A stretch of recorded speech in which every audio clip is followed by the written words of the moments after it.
Sadashiva Samarambam Shankaracharyamadhyamam Asmadacharya Paryantam Vande Guru Paramparam Ishvaro Guratmeti Multibeda Vibhagine Vyomavda Vyapta Dehaya Dakshinamurtaye Namaha Sarvavedanta Sedanta Gocharam Tamagocharam Govindam Paramanandam Satguru Pranatoshmaham Om Shanti Shanti Shanti Om Shwara Om Namastê. Bem-vindos a nossa dois segmentos de aulas de domingo, né? Para aqueles de vocês que caem de paraquedas no Vedanta Brasil, sugestão é sempre de assistir as duas aulas anteriores para compreender o contexto, tá? E nós vamos iniciar a nossa classe de hoje, como nos velhos tempos, com perguntas e respostas. A Marcelo, todo pervasivo, eu nem pergunto nada ao Marcelo, porque seria uma ofensa, né? Perguntar a Não, Brahman. longe disso. Hoje pela manhã me estava refletindo a respeito do controle mental que nós vimos, né? Ontem nós vamos até falar mais hoje sobre isso. Desse momento, né, do controle mental, que nós não controlamos os pensamentos que vão surgir, né? Que eles eclodem com vássanas. E o controle é exatamente o que fica, eu decido o que fica e o que não fica, né? O que eu embalo ou o que eu não embalo. Eu acho que é bom pontuar isso. Se puder falar alguma coisa sobre isso daí. Sim, meu computador ainda está meio preguiçoso para abrir, mas está no processo. Então vamos falar um pouquinho disso para iniciar, né? O controle da mente, naturalmente, ele é o mais sutil, porque a mente, né, é o centro mais sutil, um pouco menos sutil do que o intelecto, que é mais sutil ainda, né? O intelecto é o juiz supremo, né? Então, a mente é difícil a gente definir o que é a mente, né? Diferentes contextos, diferentes expositores ou professores, dependendo da ênfase da fala, né? Atribui a mente, né? Como o processo de pensamentos que surgem, né? Outros atribuem a mente como conceitos que esses pensamentos desenvolvem, outros as emoções inerentes aos pensamentos. Mas a mente é tudo isso, né? E a mente também pode ser dita integrada com o intelecto também, né? Agora, existe uma função dentro desse processo, deste do que a gente chama de corpo sutil, que às vezes é referido como mente, né? Existe um centro lá que é o centro da nossa cognição, que nos permite discernir, determinar, escolher, né? É onde nós exercemos o nosso livre-arbítrio. Então, quem é que vai fazer o controle da mente? Suponhamos que a mente sejam os pensamentos que surgem vindo do corpo causal, como o Marcelo disse, né? E como nós não temos acesso direto ao corpo causal, porque o corpo causal é a mente inconsciente, né? Se fosse consciente, a gente poderia trabalhar diretamente na mente causal. Mas como a mente causal, a gente não tem uma consciência dela, porque ela depende de um estado de inconsciência nosso, né? Então, ela é sempre uma caixinha de surpresa, mas nem sempre é uma caixinha de surpresa, porque se você abre uma caixinha, né, pensando que é um chocolate, aí, pum, sai um sapo. Aí você fala, nossa, que surpresa, essa é uma caixinha de surpresa. Estava dizendo chocolate, mas pulou um sapo, né? Aí daqui a pouco você abre de novo, pula um sapo de novo, pula um sapo de novo, pula um sapo de novo, aí você fala assim, isso já não é surpresa para mim. Essa caixa, que eu não tenho ideia do que seja, eu começo a inferir através da estatística, né, que é uma caixa de sapinho, né? Então, aquele material, a natureza daqueles pensamentos que surgem da mente subconsciente, na minha mente consciente, é o que nós chamamos o corpo de tendências, predisposições, né? Propensidades a pensar, imaginar, pensar. Então, todas aquelas tendências, aquele material mental, emocional, são as nossas tendências, são os nossos programas depositados na mente inconsciente, tá? Então, como é que a gente vai controlar essa mente inconsciente? A gente não pode entrar nela, porque quando a gente entra nela, a gente fica inconsciente, né? E se a gente pega e diz assim, vamos pegar essa mente inconsciente e trazer para o consciente. Aí, quando você traz para o consciente, ela se torna material consciente, né? Então, a gente nunca tem acesso à mente inconsciente diretamente, mas a gente tem acesso a ela na medida que a gente vê que o que aparece na mente consciente, a história do sapinho e do chocolate, né? Então, como é que a gente vai controlar, ou melhor dizer, disciplinar ou educar esta mente inconsciente, o controle da mente, né? A disciplina da mente, a vigilância da mente. Exatamente como o Marcelo disse, você vai observando aquilo que aparece na minha mente consciente, e aí eu vou ver esses pensamentos, eles favorecem o meu crescimento e evolução espiritual, desenvolvimento, ou esses pensamentos, eles vão criar karmas conflitantes, vão criar perturbação mental, né? Vão produzir papa, não são pensamentos de natureza papa, que vai produzir papas circunstanciais, né? Então, o controle da mente nada mais é do que uma vigilância que requer uma sutilização do intelecto de tal modo de que o intelecto não esteja totalmente identificado com a mente, né? Então, a maioria das pessoas não faz nenhuma distinção entre o intelecto e a mente porque eles não têm esta sutilidade, sutileza de compreender a diferença deste princípio testemunha, que é a nível experiencial, a nível de conhecimento, que é o intelecto purificado.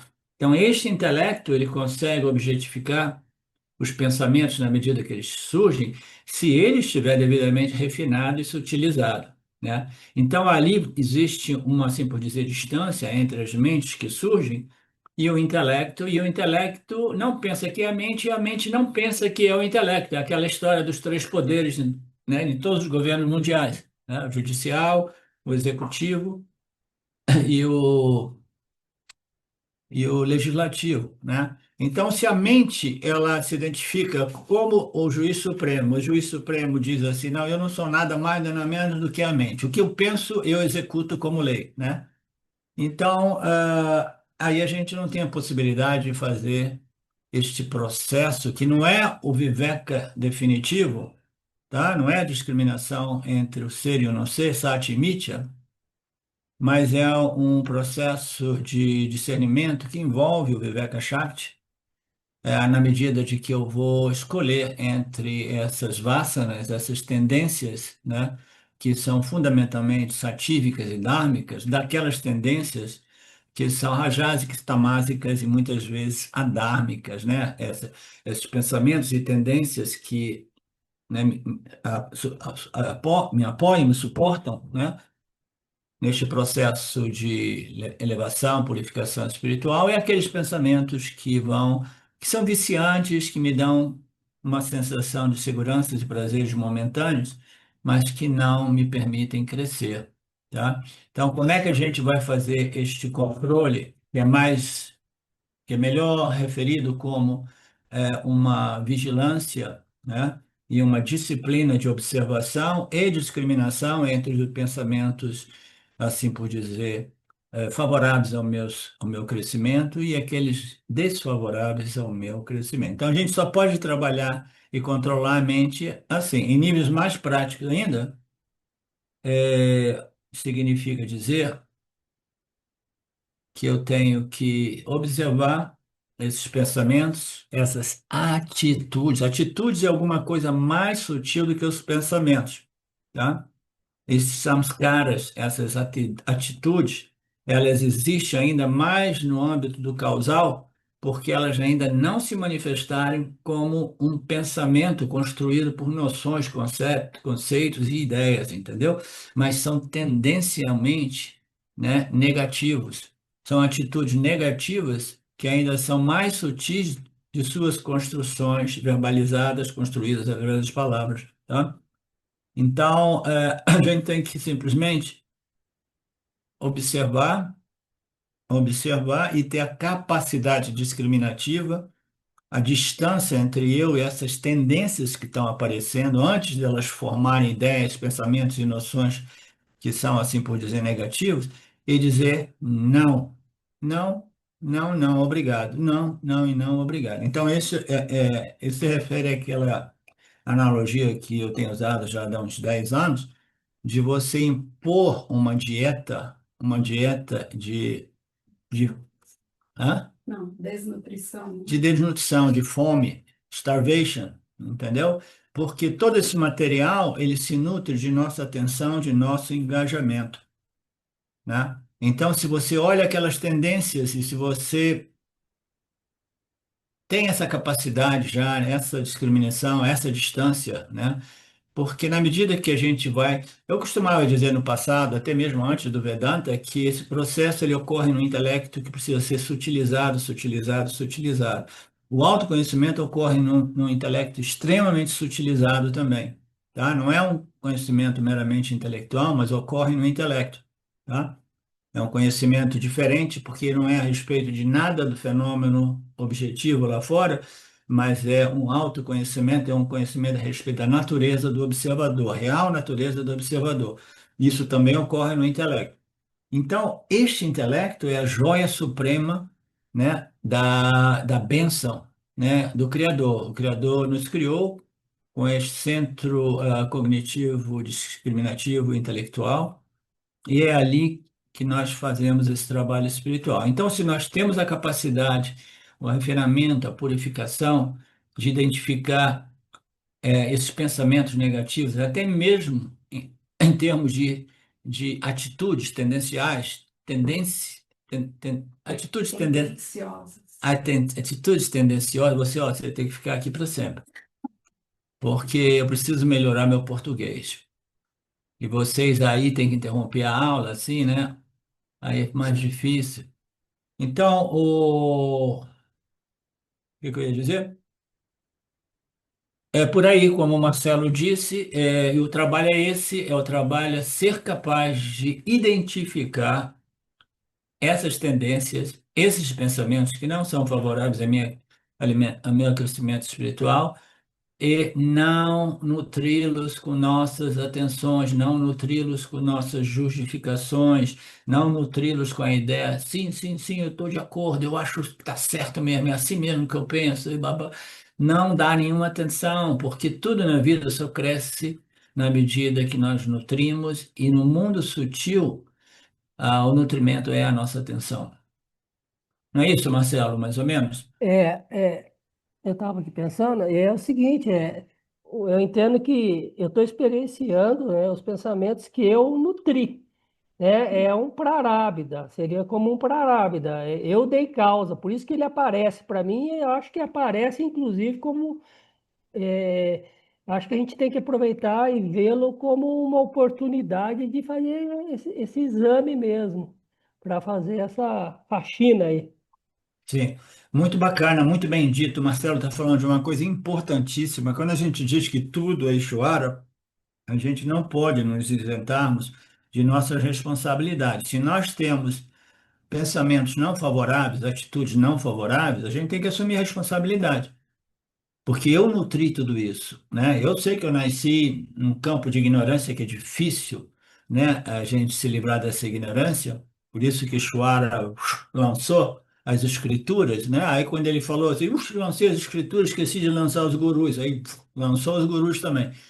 Então, através desse esforço nosso, pessoal, de cada um de nós, a gente obtém o conhecimento e a força e inspiração para conseguirmos, sem nos isentarmos, né, assumindo nossas responsabilidades, de fazer esse processo de transformação do corpo causal, do material no corpo causal. Tá? Como é que a gente vai fazer isso? Começando a nutrir pensamentos que vão formar vassanas que são favoráveis à minha elevação espiritual. Isso tudo a nível mente consciente. Eu vou desenvolvendo, cultivando e nutrindo atitudes e pensamentos favoráveis que invariavelmente, que absolutamente sempre, né, irão criar novas formações de vasanas. E quando você tem vasanas de luz, e você tem vasanas de escuridão, em analogia, conhecimento é luz, escuridão ignorância, na medida que você vai cultivando e desenvolvendo essas vássanas de luz, elas vão dissipando as vássanas de ignorância depositadas na mente inconsciente. Este é o processo, é muito simples, tá? Mas ainda assim requer uma força de vontade, conhecimento, ajuda de um guia espiritual. Sim, Betânia? Não, e por isso que nutrir diariamente com os ensinamentos, se nutrir diariamente com os ensinamentos, cria, como o Marcelo trouxe, os pensamentos daquilo que a gente está nutrindo, né? Exatamente. A Betânia está adicionando um ponto ainda mais avançado, né? É que no início a gente vai encontrando esses conceitos dos Upanishads. Qualquer pessoa inteligente, como a Márcia ou como a Mariné, vê assim, uau, né? Isso aqui é um campo de conhecimento, né? Uma estrutura de conhecimento impecável, né? É bonita, eu quero saber mais, quero saber mais. E devagarzinho a gente vai sendo introduzido ao fato de que esse processo de transformação ele é longo, requer muito esforço, porque nós somos programados por vássanas ignorantes que nos declinam espiritualmente, sem nenhuma tendência de nos purificar e elevar espiritualmente. Então, esse processo, visto numa linguagem mais psicológica, é um processo de reprogramar a mente inconsciente, tá? Se você quiser ver do ângulo psicológico puramente, não filosófico ou espiritual, é a reprogramação da mente inconsciente, tá? E essa reprogramação da mente consciente é um processo não fácil. E a Betânia está dizendo aqui, e aí requer o quê? O estudo constante, sistemático, diário, se possível, um esforço de estar semeando essas vássanas, cultivando essas vássanas que irão dissipar as vássanas ignorantes. Por que isso? Principalmente para você, Márcia, eu sei que você é uma pessoa muito inteligente. Nós respondemos aos estímulos do mundo, do dia a dia, a partir da nossa mente subconsciente. Os estímulos, eles nos bombardam de momento a momento e nós somos chamados a apresentar nossas respostas de momento a momento. E a gente tem todos esses arquivos da mente inconsciente, que é um sistema automático, mecânico. Através daquilo, a gente responde. As nossas respostas, muitas vezes no início, né, mais frequentemente do que não, elas não são em harmonia com o conhecimento vedântico que nós temos a nível da mente consciente, porque as respostas, quase que invariavelmente, elas vêm da mente inconsciente. E existe ainda muito resíduo de ignorância espiritual, ignorância samsárica, não vedântica, né, que nos governam. Aí quando você vê, putz, o meu conhecimento é uma coisa, as minhas respostas são outras. Por quê? Como eu costumo dizer há muitos anos, é porque esse conhecimento a nível consciente não criou raízes na mente causal, na mente inconsciente, tá? Tudo isso são construções para facilitar a didática dessas explicações, né? Fundamentalmente, eu preciso de cultivar e desenvolver essas vássanas, né? E eu faço isso somente através da observação daquilo que aparece na minha mente consciente, assumindo que está vindo de mim, não está vindo de fora, sem apontar o dedo para ninguém, né? Nem para Deus, né? Você vai vendo tudo aquilo, isso aqui é tudo isso, são os frutos, né, de tudo aquilo que eu vivi, né? E né, assumindo a minha responsabilidade, eu inicio esse processo que requer muita dedicação. O Vedanta não faz nenhuma promessa falsa. Aqueles indivíduos que vêm de ilusões, vêm de promessas falsas, entendeu? Que é isso mesmo, conhecimento acadêmico basta, ou o Shaktipati de um guru de barba longa vai resolver o seu problema, ou a Sangha vai se estabelecer um dia ou outro numa epifania que permanece eternamente. Tudo isso é falso, tá? É um trabalho longo, árduo, e a nossa aula de hoje vai falar sobre isso mais uma vez, e eu temo que o grupo está ficando pequeno na medida que né, as coisas são sendo ditas mais claramente, tá? Existem círculos de Vedanta, inclusive o círculo de Vedanta, o qual eu participei, Shine World, que não apresenta a essência do Vedanta que politicamente, comercialmente,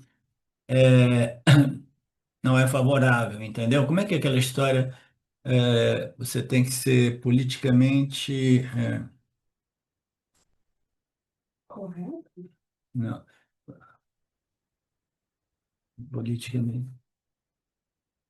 Tem que ser adequado politicamente. Eu esqueci o termo que tem, um termo dentro da política. Então, existem conceitos que são muito para algumas pessoas digerirem, entendeu? No início, principalmente. E o Swami não mede palavras, por isso que, embora ele seja o guru mais brilhante do nosso Sampradaya, assim mesmo, ele recentemente disse que as pessoas que fazem o trabalho em torno a ele são umas 20. Ó. Ele falou isso 25 anos atrás. Então, eu espero que vocês sejam fortes o suficientes para receber essas verdades sem desanimar, sem saber que não existe jogo melhor na vida do que esta batalha contra essa ignorância cósmica, de modo que nós possamos crescer. Não é assim, Alexandre? Né? Você recebeu tantas parábolas difíceis ultimamente que às vezes você pensou de desistir, né? Mas quando você começou esse processo, não tem jeito, né? Você nunca consegue abandonar porque você vê, né, a minha única saída para a problemática da dor humana é este processo de purificação e de autoconhecimento.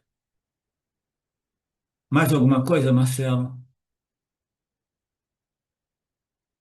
Por favor, diga aí. Shit. Perfeito. É o seguinte, é,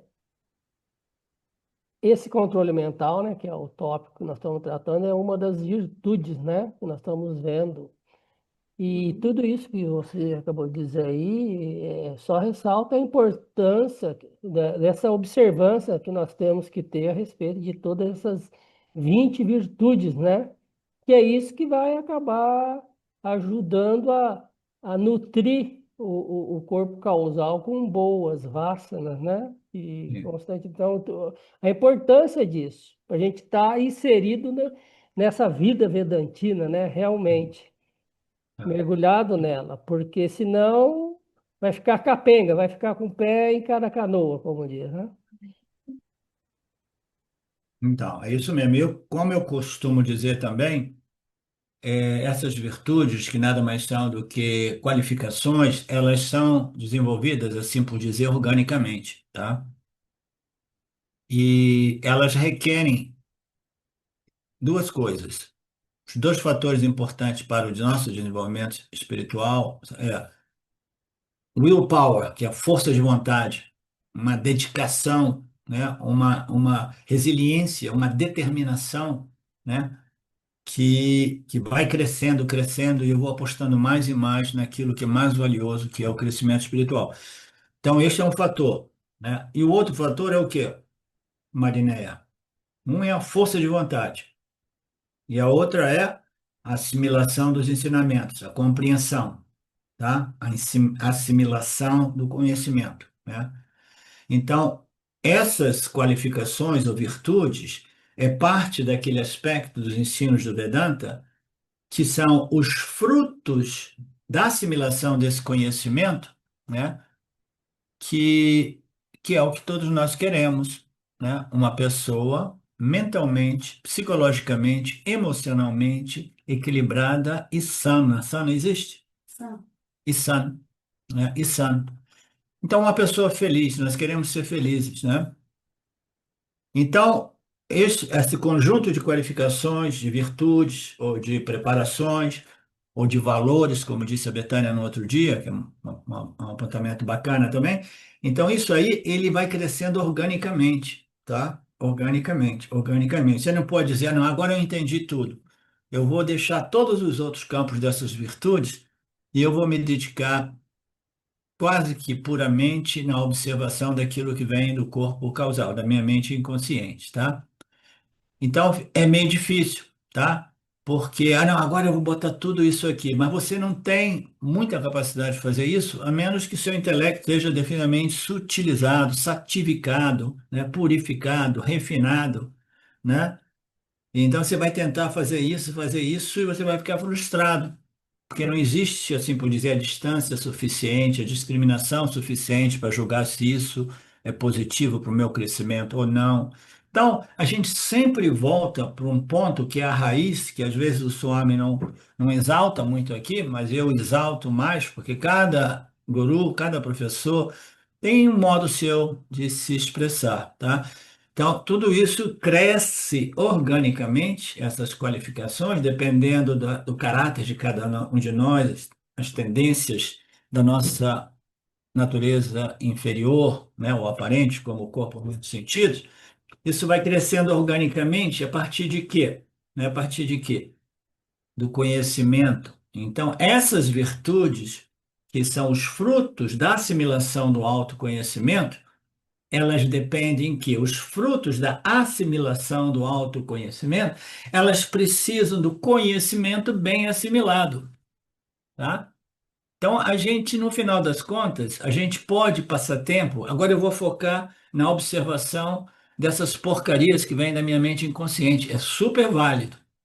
Mas não esqueça que tudo isso vai crescer organicamente. Como eu costumo dizer, a nossa vitória depende de dois fatores.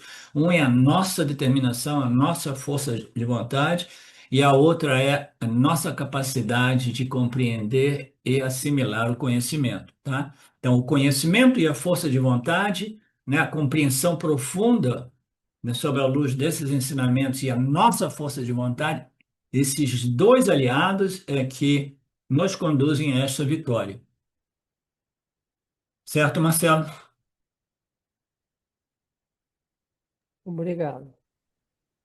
Nenhum problema de a gente ficar mais focado aqui e ali num problema, porque às vezes nós encontramos algumas coisas, algumas carências de virtudes, algumas carências de valores ou de qualificações que requerem um pouco mais de atenção específica naquele campo.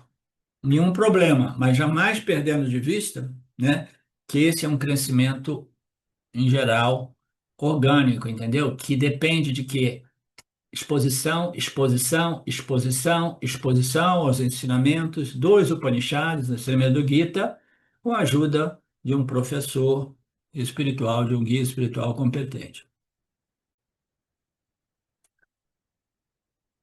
Então, agora está tudo aberto aqui. Ainda bem que nós iniciamos sem perder tempo com.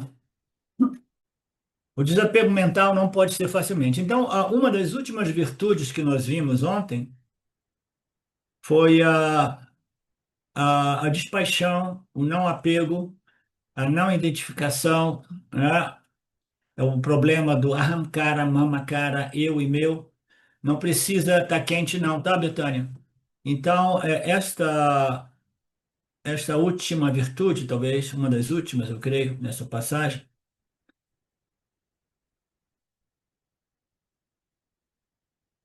ele conduz o indivíduo a uma compreensão profunda, né, com base neste verso extremamente radical. Às vezes, de vez em quando, né, o Gita mesmo, os Upanishads apresentam versos que são meio chocantes para os discípulos menos maduros, né? Pode parecer um choque realmente, né? É aquele que ele fala dos defeitos, né? Desapego dos objetos dos sentidos, que é o tema, né? Como evitar esse apego? Como manter uma distância daqueles objetos de desejos que se tornaram tiranicamente vícios, né? Que nos amarram, que nos escravizam, né? A gente tem que ter um conhecimento muito claro e muito presente em nosso intelecto, né? No fundo, a gente nunca jamais esquece isso, né? O Vedanta é feito de conhecimento. O conhecimento final, Aham Brahmasmi, isso é um ponto importante, hein, Betânia? Para você também. O Vedanta é feito de compreensão ou de conhecimento puro. Não depende de nenhuma experiência, depende de conhecimento e uma compreensão profunda. Essa compreensão final, eu sou a consciência infinitamente não limitada à única realidade, né? Tudo ocorre dentro de mim, né? E eu permaneço livre, independente de tudo isso que é projetado através dos gunas de Maya. Então, esta compreensão é a compreensão final. Mas essa compreensão depende de uma infinidade de outras compreensões. Essas outras compreensões vão criar um embasamento para que, no final, essa compreensão, a Aham Brahmasmi, ela seja completamente abraçada e reivindicada pelo intelecto purificado. Você entende, Mariné? A gente precisa de um monte de sacadas, de um monte de compreensões, de um monte de rarás aqui e ali.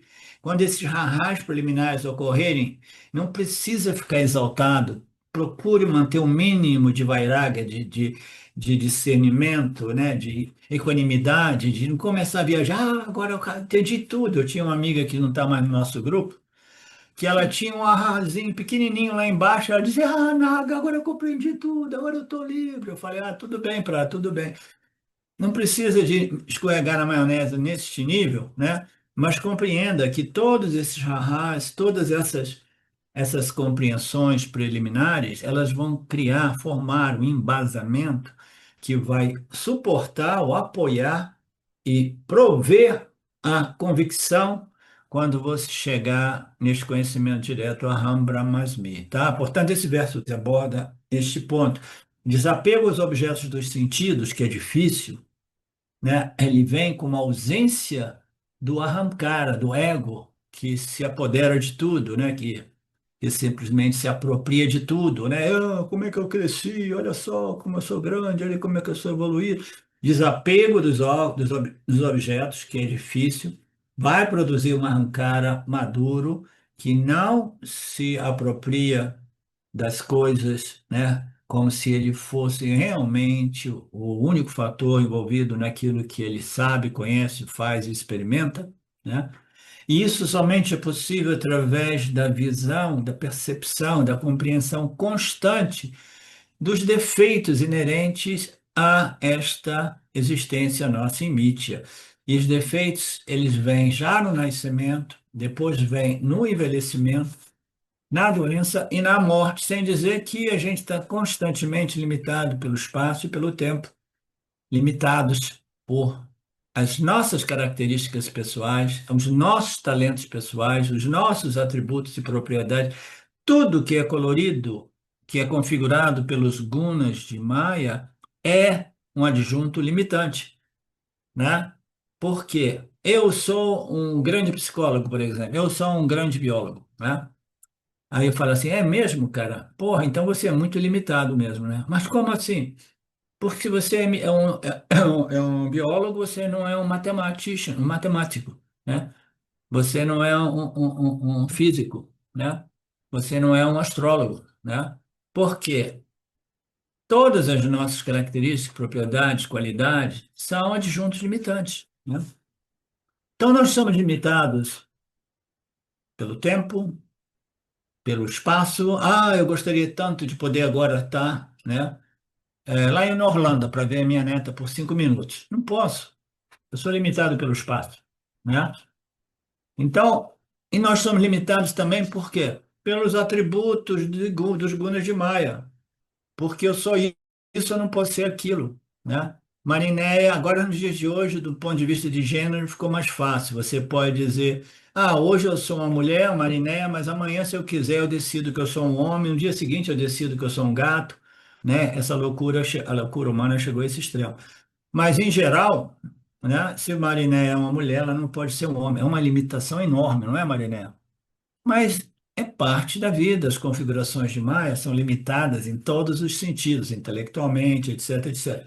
Então, os defeitos são todas essas limitações, essas finitudes, né, inerentes à experiência humana, que é a alma individual, o corpo sutil, a mente do indivíduo, associada a um aparato físico, que é o corpo físico, com todos os seus instrumentos dos sentidos, né? Então, a gente tem que chegar a um ponto, através do Viveka Chat, desenvolver um desapego, uma despaixão uma liberdade a respeito dessas vasanas muito profundamente arraigadas, tá? E esse desapego, ele somente é possível na medida que eu tenho um bom intelecto assimilando esses conhecimentos. E aí, como é que eu vou medir isso? Eu vou medir que o ego, que é o sentimento, eu sou o pensador dos meus pensamentos, o fazedor de minhas ações e o experimentador dos resultados, né? Eu sou o cara, eu sei que eu sou o fator, e dependo só de mim, né? Não existem outros fatores, somente a minha decisão, né? Então, a ausência do egoísmo, do ego, da arrancada, já é uma ilustração de que o indivíduo tem um bom viveca, começou a desapegar, né? E este Viveka Shakti, né? Essa compreensão que produz esse desapego, ele depende também de quê? Conhecimento, né? E voltando para o que eu estava querendo ilustrar aqui, que conhecimento é esse aqui, né? Não é nem o conhecimento, neste verso não está sendo apresentado o conhecimento, a Aham Brahmasmi, eu sou a consciência, eu sou Brahmano, isso e aquilo. É o conhecimento a respeito das limitações, finitudes e defeitos, né, na experiência humana. Então, o Jiva, ele precisa chegar a um ponto de se tocar e aceitar todas as limitações que são inerentes, né, irreversivelmente inerentes à sua natureza inferior e parar de querer se tornar um super Jiva e substituir Deus, né? Porque todos nós somos muito limitados, muito finitos, com algumas virtudes, muitos defeitos, com muita ignorância a respeito do mundo fenomenal, um pouquinho de conhecimento, os cientistas vão descobrindo um pouquinho aqui, um pouquinho ali, né? E nós temos limitações impostas pelo tempo, pelos espaços, por minha configuração das gunas, minhas qualidades e propriedades, e o tempo, né, o Kalam, né, esse grande tempo, né, que é uma das deidades apresentadas nos Vedas, que é aquilo que constrói, mantém e destrói tudo aquilo que foi construído. Então a gente precisa lembrar de tudo isso. Isso é conhecimento bem assimilado, retido, o vairagya, a despaixão, a ausência de apego, de identificação que produz apego, ele vai se soltando, vai diluindo na medida que este conhecimento simples, que não é o autoconhecimento, vai produzindo as qualificações necessárias para que eu possua um intelecto capaz de obter e reter o autoconhecimento. Você entende, Renato?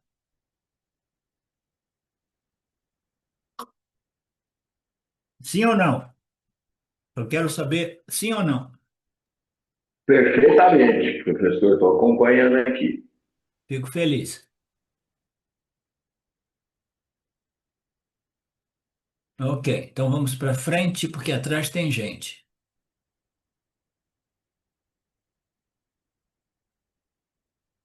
Nós temos cinco órgãos.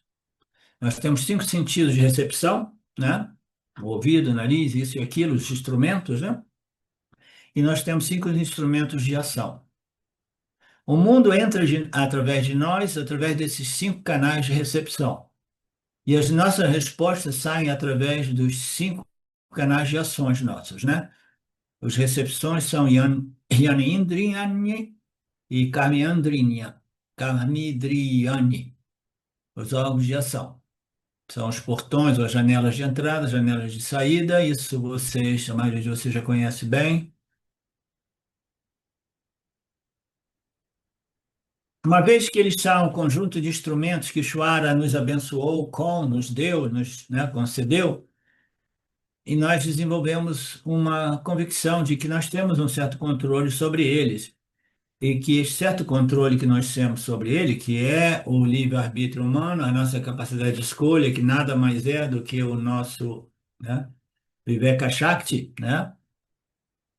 Na medida que nós temos essa mente capaz de escolher conscientemente, eu tenho que escolher com base o quê? Aquilo que me eleva e aquilo que me destrói espiritualmente. A maioria de nós Escolhemos aquilo que me dá prazer e aquilo que me dá desprazer. Aquilo que me dá prazer, crescer e começar a escolher, usar este mesmo poder de Vivek para escolher aquilo que me eleva e aquilo que me destrói espiritualmente.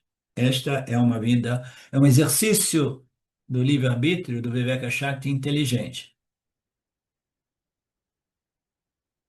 Então, o controle dos sentidos, o controle da mente, tudo isso é mencionado pelo Lord Krishna, Krishna Guru. A vigilância é importante, sim, abordamos isso através do comentário do Marcelo. As vasanas, elas se tornam tiranicamente viciosas e nós nos tornamos escravos. Nós vimos tudo isso ontem, bem, né, bem detalhadamente, né? Uma pessoa que se tornou um escravo dos órgãos dos sentidos e da mente, porque a mente ela vai corromper o intelecto, como nós vimos ontem, né? A mente vai olhar para a galera lá embaixo, os 5 órgãos de ação, os 5 órgãos de recepção, e viu que eles formaram uma coalizão política, né? Que aí corromperam a mente, e falar assim, olha, se você realmente não fizer o nosso interesse, que são os nossos gostos e desgostos, né? Nós vamos derrubar você e colocar uma pessoa nossa lá, tá? Então a mente fala assim, putz, agora a minha situação está a risco. O que que ela faz? Ela vai lá e começa a corromper o intelecto. A mente ela integra esses 10 canais, 5 de recepção, 5 de ação, numa única experiência, né? E ela vê assim, nossa, eu já não tenho nem mais modo de coordenar esta integração desses canais que produzem uma experiência, né? Porque eles já chegam dizendo é assim e acabou, né? E agora, como é que eu vou apresentar isso ao nosso juiz supremo, que é o intelecto, entendeu?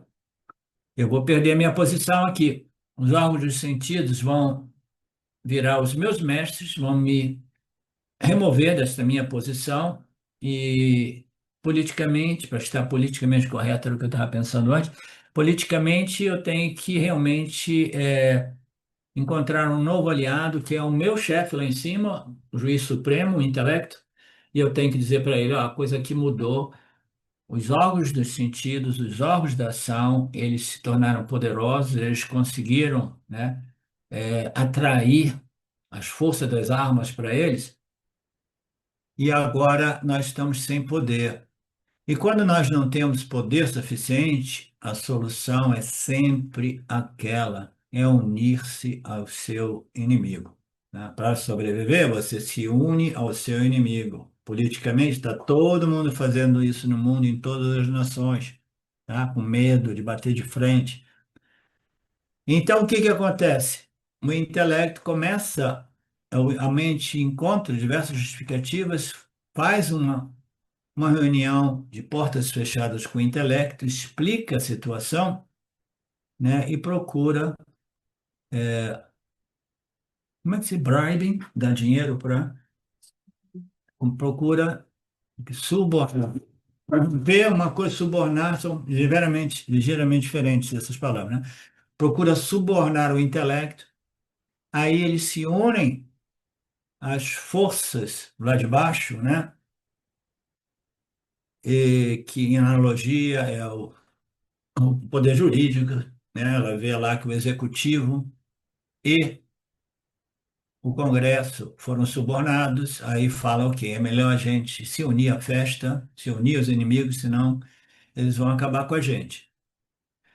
E aí nós nos tornamos escravos dos órgãos dos sentidos e dos órgãos das ações. Portanto, o intelecto, ele vai perdendo autoestima, porque ele diz assim, não, pá, isso não é justo, eu quero assim, não, eu quero assim.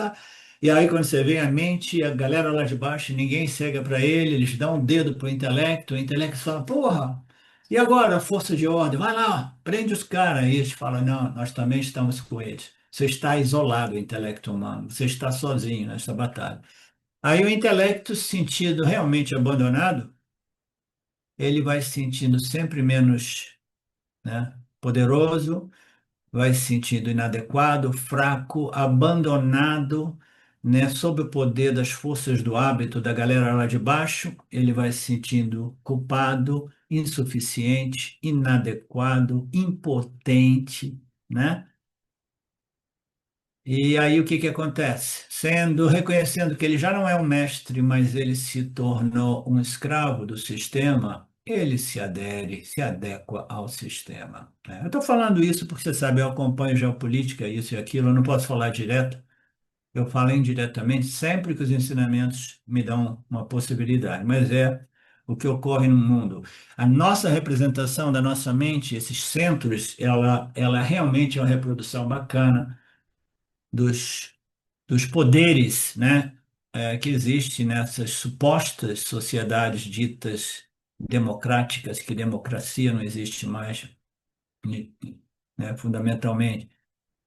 Então, o intelecto vai perdendo, vai caindo, vai caindo. Então, só me dá um exemplo da pessoa que diz: não, agora chegou o fim do ano, eu tomei uma resolução da minha vida, eu vou conseguir derrotar esta doença do samsara, eu vou simplesmente me dedicar ao autoconhecimento, vou me expor aos ensinamentos, vou me aproximar do guru, né? E vou ter um comportamento adequado, né? E vou entrar neste processo porque eu tomei esta decisão, né? Então, tudo bem. Aí chega no dia 1º de janeiro, 2 de janeiro, festa, papapá, muita champanhe, muita cerveja, isso e aquilo. Aí depois, quando chega fevereiro, a festa continua, nenhum estudo das escrituras, né? Não está rolando nada, né? Aí o Não inter... vai no seminário de Vedanta. não vai no seminário de Vedanta, né? Não aparece nas aulas do final de semana, né? Aí o que que acontece? O intelecto que tinha tomado a resolução, ele fica com o queixo, com a cara lá no chão, né? Ele fica envergonhado de si, a sua autoestima vai diminuindo, né? A sua força vai diminuindo, ele fala, sabe de uma coisa? Eu não vou mais tomar decisão nenhuma. Aí ele começa a cantar aquele samba canção, deixa a vida me levar, vida leva eu, né? E aí, professor, ontem você falou uma frase, né, que daí essa personalidade desintegrada é uma pessoa destruída, porque ela determinou uma coisa e não fez, e aí fica Nós destruída. vimos na aula passada, e talvez até na semana passada, a questão da personalidade fragmentada. Como é que é a palavra que você usou? Desintegrada. Desintegrada vira destruída. Desintegrada que o Swamiji, ele chegou ao extremo de dizer uma personalidade desintegrada, foi argumentar, é uma personalidade destruída. Por quê? Porque eu sei o que eu sei. Aí, quando eu já falo medindo as minhas palavras. Quando eu ajo de modo diferente, porque no final das contas eu me uni aos meus inimigos, porque eu não tenho mais força, nem moral, nem poder para viver em harmonia com o que eu sei, o que eu falo e o que eu ajo, né? Então, é a problemática de uma personalidade totalmente desintegrada, né? Que é uma personalidade destruída naquela fala do Swami Paramartananda, né? Então, Uma piadinha que um amigo meu diz que é quando o áudio e o vídeo não batem. esse é um conceito, uma fala de um amigo da Betânia, que é muito, muito legal. Numa linguagem mais simples, é como o áudio e o vídeo não batem, né? Então, você está vendo uma coisa, mas aí a fala é totalmente contraditória ou incoerente àquilo que está sendo visto, né? Então, esse intelecto, depois de muito tempo, perdendo o poder, se sentindo humilhado, envergonhado, ele não quer mais sair de casa, né? Não abre nem mais a janela. Entrou numa deprê total, aceitou o suborno, né? E ele vive lá no conforto da vida dele, abandonando a sua jurisdição para os outros centros, né? Os outros centros. Ele se uniu aos inimigos, se entregou aos inimigos, e o inimigo, e para entregar ao inimigo, o intelecto humano é mais ou menos assim, né? A mente humana, né? Se você fracassa porque você não tem um viveca forte, uma força de vontade grande, O intelecto humano vai sempre buscar uma justificativa que possa salvar a cara da pessoa, né? A justificativa quase sempre é arrumar uma vítima e começar a apontar a culpa para os outros, né? Então, o intelecto ele vai se justificando através deste mecanismo, né, para sobreviver, para manter a sua autoimagem, ele vai botando a culpa nos outros, né, e se justificando. E as justificativas são diversas, né? Elas podem ser mais sofisticadas, menos sofisticadas. Então, elas podem ser mais ou menos complexas, né? O Swami aqui dá alguns exemplos, né? A mente humana é incrível, cara. A mente humana é inteligente, mas infelizmente é uma inteligência ignorante, tá? O que que isso significa dizer? Ela tem processos, né, mentais, né, intelectuais, que permitem a ela justificar a sua ignorância de tal modo que a ignorância, para ela e para alguns tolos, apareça como conhecimento, como sabedoria. Tamanha é a esperteza da mente humana, do intelecto humano sob pressão dos órgãos dos sentidos, né?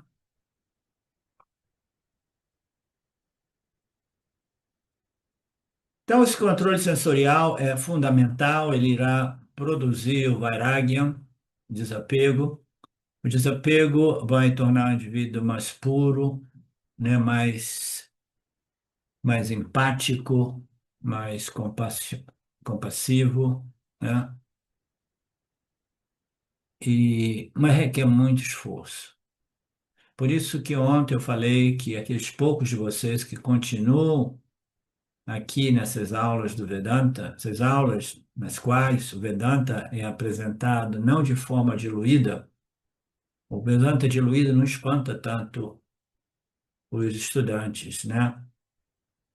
Então, o Vedanta apresentado de modo puro, ele espanta aquelas pessoas menos maduras, ele espanta aquelas pessoas menos preparadas para se confrontar com a realidade dos fatos, né? Com a realidade dos fatos. E eu disse ontem, né, que eu fico emocionado às vezes que o nosso grupo é pequeno, é mínimo, mas ainda assim composto por pessoas com esse tipo de dedicação, de decisão, determinação e coragem para aceitar. Porque o ego, ele detesta qualquer conceito, ideia, noção ou verdade que seja contraditória à imagem maravilhosa que ele tem de si. O ego é uma autoimagem que é subjetiva. Cada ego humano se acha, entendeu? E o Vedanta vai espelhar para o indivíduo os limites, os defeitos, as ignorâncias, dizer assim, ó, você tem algum conhecimento, mas você é fundamentalmente movido por ignorância. Então, só uma marinéia da vida chega e fica por 2, 3 anos querendo mais, né? É raro. Só um Alexandre da vida, apesar de todos os parábolas difíceis que ele teve, continua ali, né? E só o Marcelo, que acabou perdendo os cabelos dele todo por causa da problemática do samsara, né? Ele não quis saber de fazer implante de cabelo, ele foi para o Vedanta, né? O Vairagya, desapego, compaixão, amor, ausência de ódio, tudo isso é parte de uma personalidade sadia. E saiba que o Vedanta, as escrituras, não condenam o desfrute dos prazeres sensoriais. Você pode desfrutar, deve desfrutar, o desfruto dos prazeres sensoriais que são momentâneos é realmente, né, aqueles frutinhos doces que o nascimento humano nos permitem, circunstâncias, né, em conformidade com aquilo que nós curtimos e gostamos. É totalmente humano, é totalmente aceitável tudo isso, desde que seja com uma certa maestria. Eu não posso permitir que esses prazeres momentâneos, sensoriais, se tornem hábitos, né? Habits. Como é que é habits? Vício, Hábitos. vícios É, mas também.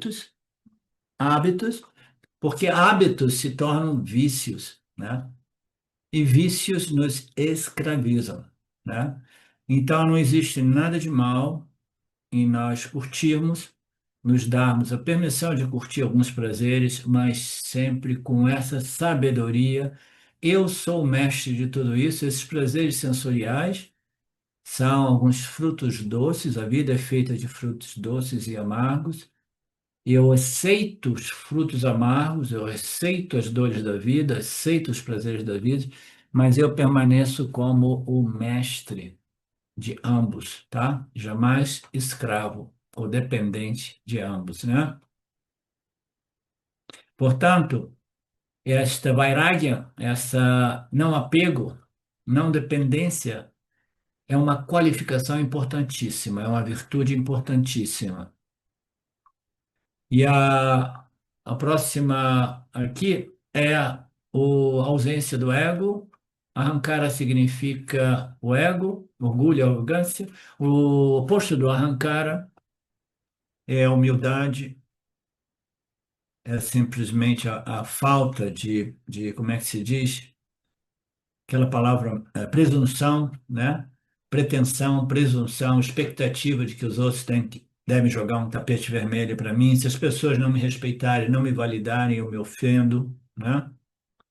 Então, o anahankara é o oposto de tudo isso, que é muito bem definido como humildade, sabedoria, humildade, né?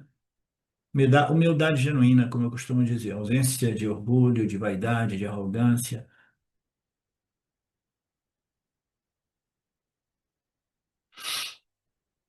Purnamada Purnamidam Purnamudachyate Purnasya Purnamadaya Purnamevavashishate Om Shanti Shanti Shanti Om